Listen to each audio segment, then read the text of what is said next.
Hello বন্ধুগণ, আজকে বানাতে চলেছি লেবুর আচার। আসেন রেসিপিটা আপনাদের সাথে শেয়ার করি। তার জন্য লেবুটাকে প্রথমে ভালোভাবে ধুয়ে নিয়েছি। এবার লেবুর উপরের খোসাটা পাতলা পর্দা করে ছিলে নেব। দেখতেই পাচ্ছেন কিভাবে ছিলা হচ্ছে। উপরের সবুজ অংশটাকে শুধু বাদ দেওয়া হচ্ছে। ঠিক এরকম হবে।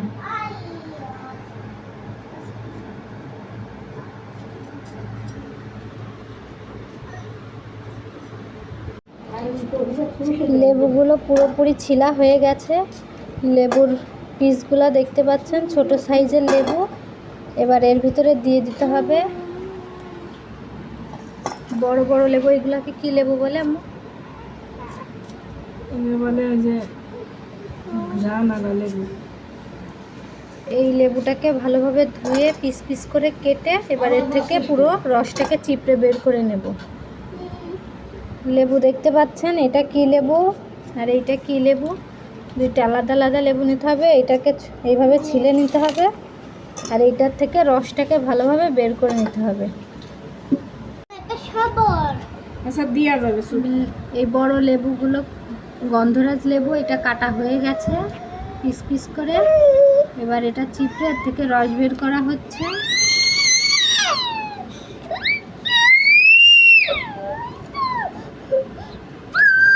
খুব ভালোভাবে রসটাকে বের করে নেওয়া হচ্ছে। রসটা পুরোপুরি বের করা হয়ে গেলে দিয়ে দেওয়া হবে এই দেশি লেবুর ভিতরে। সব কয়টা লেবু চিপড়ে রস বের করা হয়ে গেছে। এখানে প্রায় 20টা মতো লেবু ছিল। 16টা এতটুকু রস হয়েছে। যেহেতু আচারের মধ্যে কোনো পানি বা তেল ব্যবহার করা হবে না, লেবুর রসটা একটু বেশি হলেই ভালো হতো। লেবু কাটা এবং লেবু চিপড়ে রস বের করা সম্পূর্ণ রেডি। এবার আচারের প্রসেসটা দেখে নিন। রসের ভিতরে দিয়ে দেব লবণ। এখানে প্রায় 250 গ্রামের মতো লবণ লাগবে।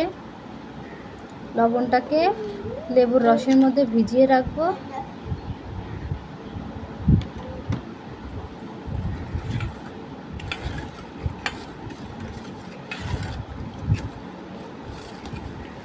এই আচারে শুধু লেবুর রস আর লবণই ব্যবহার করা হবে।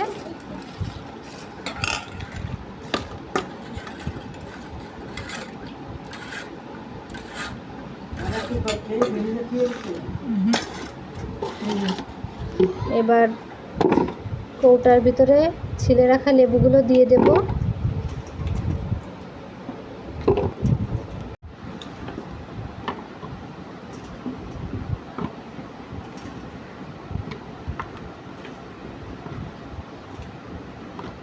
আচারের জন্য সবসময় কাচের বয়ামটাই বেস্ট।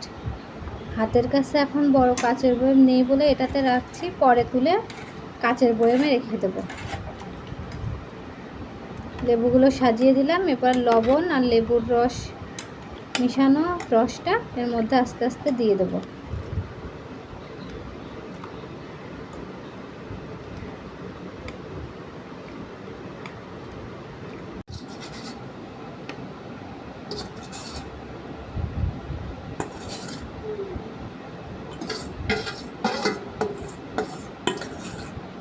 সম্পূর্ণ চিপড়ে রাখা রসগুলো দেওয়া হয়ে গেছে। আমাদের লেবুর রসটা একটু অল্প হয়ে গেছে। এখানে যত লেবুর রস দেবেন আচারটা ততই ভালো হবে। এই পর্যায়ে আর কিছু করা লাগবে না। এবার এটাকে ঢেকে রোদে দিতে হবে। 1 সপ্তাহ রোদে দিলে আচারটা পুরোপুরি রেডি হয়ে যাবে। কোনো রকম মশলা বা তেলের ব্যবহার করা হয়নি, কিন্তু রসটা আর একটু বেশি লাগতো। লেবুর রস এটা লবণেই ভালো থাকে। এখন এটা